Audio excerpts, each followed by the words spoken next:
Well, what's going on? What's going on? This is Curtis with Track Rider Trucking. I just thought I'd give you guys a shout out. It's been a couple of days, and I'm sorry about that. It's just been kind of like a weird, chaotic mess, but we got through it, and I'm presently now at Prime Command in Springfield, Missouri, getting ready to I'm hoping to get my my truck serviced. I got in line. I was the fourth one in line. They had two vehicles inside, and of course they said, "Sure, no problem. We'll get you in a couple of hours." And I thought, "Cool, I can go home tonight." Not gonna happen. They came out, beat on my door, and said, "Hey, we're not gonna be able to get to you. It'll be tomorrow." And I already seen like 4 or 5 trucks in there, so I've got to get up early in the morning, get in there, get in line right off the bat, because I got a feeling it's going to be a line from heck. But anyway, got to get the truck serviced, the oil change on it, and then they got a campaign that they're working on the APUs. I don't know the whole story. There was some wiring or ground wire that needed to be replaced, and also they're going to do a little fine tuning, and then there's supposed to be an upgrade on the software. So I got to get that accomplished. It's not going to cost us anything. It's part of a campaign that they're working on. So it's not, it's Thermo King's putting the bill, I guess. So anyway, we're going to get that taken care of too, is while we're here. Basically, what happened the last couple of days, I told you guys that I was in New Albany, Mississippi, dropping that load or offloading that load in at Walmart there. I went ahead and got that wrapped up and left, and I went down about 14 miles to a truck stop, mom and pop's place, and they had plenty of parking, so I parked there. And of course, I don't understand something, and maybe somebody can answer this, but is it the responsibility of the driver to contact his fleet manager after you've turned in your bills, after you've turned your 90 call in? Is it the responsibility of the driver to contact the fleet and say, "Hey, we're good to go, ready to roll again," or what? I've never had that issue or problem before, but apparently it happened this time, and I sat for almost 3 hours before I actually got proposed. And then I had to write a note and tell them, "Hey, I'm sitting here, what's going on? Are we doing any pre-plans today?" Crazy, it's just been super chaotic because of the response. But anyway, I was able to get some breakfast there at that truck stop. Pretty good place. It's right off of 78 there, just past Albany, going towards Memphis on the left-hand side. A lot of clean parking. People, you sit around, you can eat breakfast. I had a good breakfast and went ahead and got back in. And I don't know, guys, it's just kind of weird. So finally they gave me a pre-plan, and I told them, I said, "Look, I'm working on the 14-hour clock, and your guys are wanting me to go, oh hell, I can't remember the miles. It was quite a ways. I had to go clear down south next to Jackson, Mississippi, to a Tyson to pick up a meat load down there." And I went ahead and said, "Okay, fine, I'll do it. I got to quit agreeing to crap all the time." But anyway, I took the load. They had another load, but it was it was unbelievable. I don't know where it was going. I can't remember the whole deal, but I took that load. So I took off and bobtailed. I got down there probably with about 2 hours left on my clock, and it was supposedly a drop and hook. Not happening. So a lot of going on today. So what the deal was, it ended up being a live load, but they got me in. My appointment was like at 1700. I was concerned, or no, 1900 at 7 something, and I was concerned because my clock was going to be closed. So they had overnight parking there. No real good. It was pretty neat. You pulled in, and the guards checked your trailer out, and they told me, they said you can use the Tyson employees' facilities. They had a cafeteria, supposedly a lounge to where you can sit back and watch TV, and also restroom facilities. The problem with that is that you are put on the back side of the building. You have to walk all the way down to the guard shack and walk all the way around. Almost a good solid mile to get to go to the facilities. So I wasn't too keen on that. So anyway, the guys were pretty cool. They let me stay hooked up to my trailer. I didn't have to drop the trailer. So he called me, put me in the hole, and they filled my trailer up, and then I pulled out, and I had about 10 minutes left of it. And then, of course, it took them an hour, almost 2 hours to get my bills.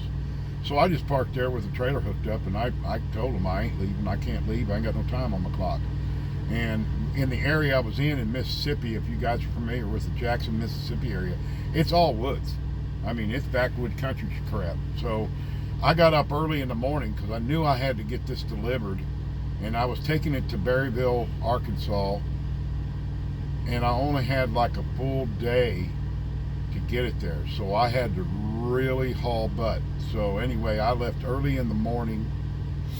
I really left about 2 o'clock in the morning, I think it was, or a little after midnight, I think it was, and I had to be there, I think it was like 1700 or something like that. I can't remember exactly. But anyway, I was able to get there.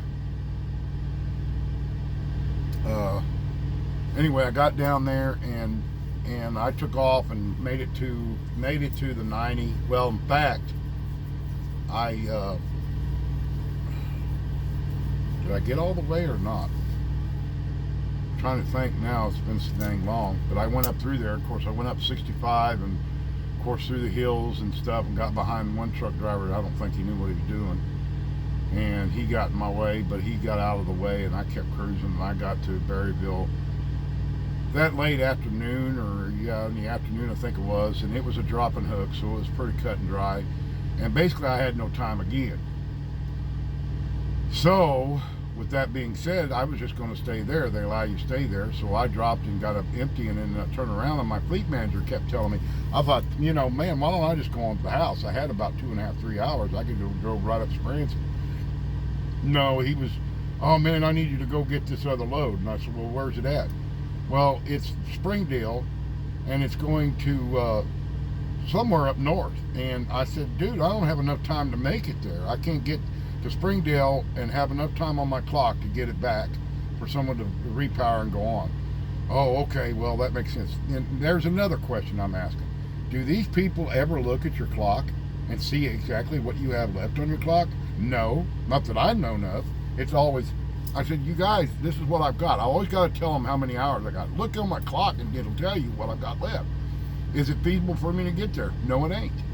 Without trying to drive this 65-mile-an-hour slow-poke truck trying to get to a location that you know dang well you're not going to make. So he took me off that load, and he asked me about another load. And this load was even worse, I think, because where I was located in Berryville, Arkansas, Highway 62, if you guys are familiar with it, anything past 62 going towards Springdale or going towards the west, that highway is specifically a highway where a lot of bikers like myself take on a cruise. And I'm talking 15 to 20 mile an hour curves. Now, when I got up on top of the hill, the snow that snow that they had the day or two before, it was heavier down there than it was anywhere I seen. And I swear there was places there was 6 to 8 inches deep. And the roads were wet and it was cold, but it was dry. I mean, it was wet. It wasn't freezing. So he tells me, well, you got to be there at 2 a.m. I said, not going to happen. I'm not driving on them backwoods roads. They got canyon roads on them, and I've got an empty trailer, and you're talking hairpins with a trailer, and you're trying to clear rock cliffs on the right to not damage your trailer. And I said, no, that's not going to happen. You're going to have to open it up. And by the time I got there, it wouldn't have worked anyway. So he calmed around. He said, okay, we'll get it figured out to where you can get it loaded the next day. And I had to go to Carthage, Missouri, to the underground, which is the first time I ever been there, and pick up a load. And he wanted me to bring it to Springfield so it could be repowered to go on. And it was a Schreiber load, foods load. Anyway, going to a Walmart DC in Olney, Illinois.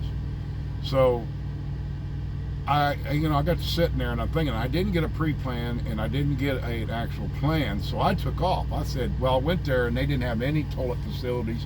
They had nothing. You could park there, but you'd have to take a dump in your trash can or you had to pee in a bottle or something like that, and that's not satisfying to me. I mean, I'll do the latter. I wouldn't do the first thing. But anyway, so with that being said, I made a decision. I'm going to take off during the daytime. I still had about 3 hours of daylight. So I took off and went that way with that trailer, and I'm thankful. Oh, good Lord. The higher I got past Eureka Spring, Arkansas, the worse the snow was.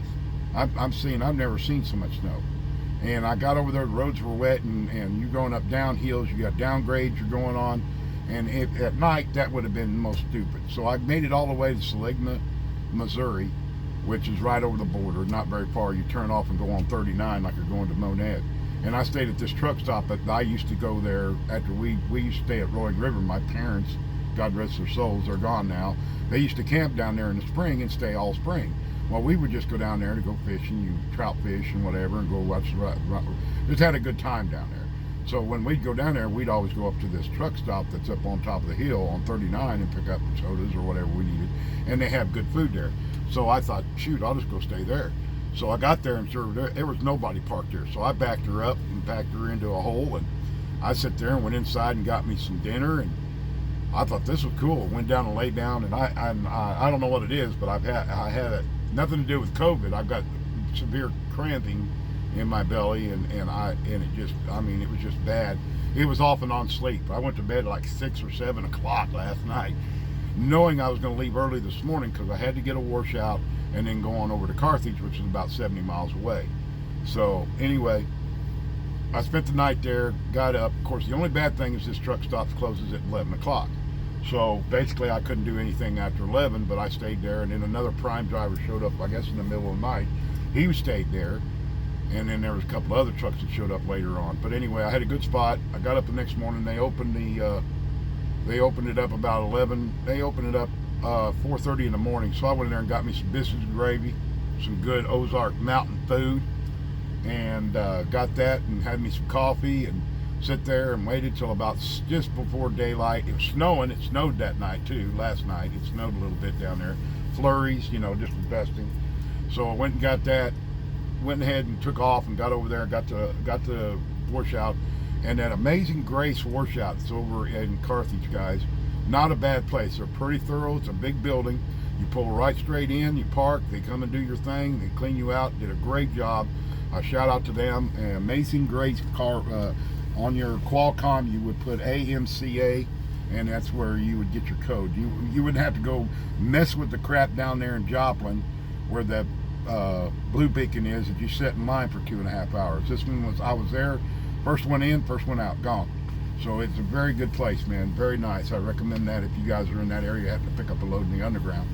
So I came back, went over to the underground. You had to check into Maricold, and then they sent you back over and went down into by where you had to park, and then you walked into the cave to Schreiber's, and they give you your time, and then they say, okay, we'll call you. So they kind of laid me off because they opened my window up from 2 o'clock in the morning till 12 noon today. I got down there, it took them about 2 hours. He calls me, goes in there, they'll check your temperature on your reefer and then check the back, and then they'll have you pull in, and then you pull your tandems to the back, plug chalk your tire, and then you turn around and disconnect your emergency line, and then they'll come and tell you when they're ready, and they'll pull forward, they'll lock it, and you go in and get your bills, and go to the left, you go back out through the caves and out on the other side, and you can set your tandems and stuff there, which I did. And then I just took off, and you're only about 70 or 73 miles from Springfield, from Prime Command. So I took it over here, got in here. They had to switch tires, so I tried to go over and get the lube job, go to the Express Lube. That was a joke. That didn't happen, so I'm going to have to go. I was going to want to go home tonight, but that ain't going to happen. I'm going to sit here. I'm up here backed into the last spot. If anybody's here, a shout out. Hey, I'm here. I'm here. I'll be here probably until tomorrow, but I'm right here at the corner where the gates open up down here by the Millennium Building. I found a spot down here. It's kind of empty compared to what it usually is. I mean, they're filling up, but down there I have found the spot for the trailer and everything. I didn't even have to go back down to the back 40 down there where the gazebo is. I'm right here by the building. So anyway, I'm just kind of jacking around, but I went ahead. I know I probably made a mistake, but I went ahead and I decided I'm just going to go ahead and stay home, call this my early Christmas, and I'm going to come back out sometime in the afternoon on Sunday and try to see if we can get a load out and just make sure I was available for the Christmas incentive. Was going to come out earlier than that, but I'm tired, guys. I'm burnt out. I've been out here a little over a month now. Of course, revenue sucks for me. It always has. It kills me. They gave me a load. He gave me a good freaking load out of Springdale Arkansas, going somewhere up north, and it paid like $2.80, and they do that every freaking time I decide to go home. They give me an awesome load that I know I'm not going to take because it was due on Friday. I wouldn't have got nothing really out of it, but it paid so well, man. It makes me mad because it happens to me every freaking time I go home. Is I'll get a decent load to take and I can't take it, but either that or I'll take it, get partial pay to bring it here to be repowered. But I was upset, man. So I turned around and took the load from I took the load from Carthage to Springfield, about 66 a mile. Didn't pay much, but I didn't put no gas in the truck, so I didn't get against that. So I don't know, guys. It just seems like revenues, you know, I see all these people getting these good revenues, 2K, 5 grand. Shoot, I know I can run 2,000 miles. I've done it. But do I get a load that pays $5,000? Shit, no. I ain't gonna get nothing like that. It's getting bad. It's really sad. And we need as many people as we can get on during the holidays and all this. Come on. If you are, then you pay them. You know. And I'm still going through the dilemma with this crap that load in Florida. I still ain't seen nothing about that, or nobody's saying a word. So, you know, and I'm at the point right now, you know, that's about the last straw. My wife's convinced that I'm leaving, but I'm going to stick with it. I said I would. I'll stick with it till at least mid-January, and then we'll see where it stands at there. But I'm waiting on my son-in-law to call me to confirm we're ready to roll, and I'm going to go work for him, hauling stuff by a truck and trailer, and make better money than what I am. And I'll be home, and I'll be able to see my wife and my dog, and be able to visit my daughter and my son-in-law, which is Michael, the one I'm working for, and do family things, man. And, you know, I'm at that age right now that I'm tired of being out here on the road by myself. It just sucks. My wife can't go because she's medically unable to climb in the truck.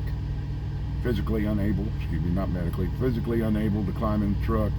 So I can't have her on, because if she come, my dog would.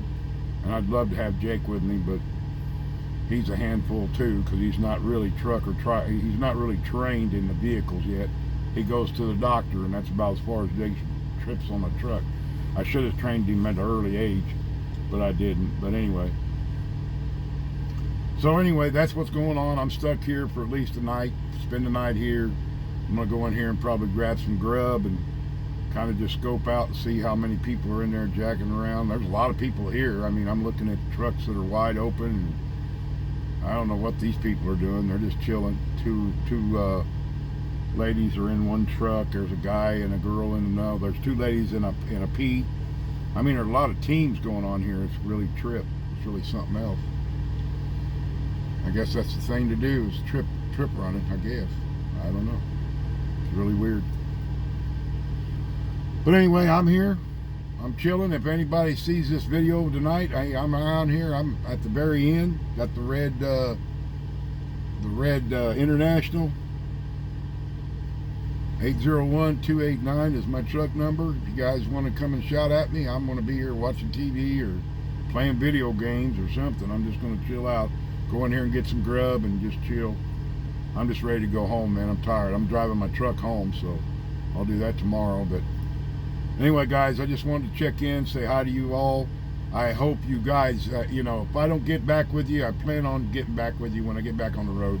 And I'll do the wishing of a Merry Christmas to you, and hope everybody that's on the road is enjoying life and everything. And I wished I was doing the same thing, but you know how that is. But anyway, y'all be safe and take care. And remember, we're always continue to drive and strive for perfection. Y'all be good. Talk to you later. Bye now.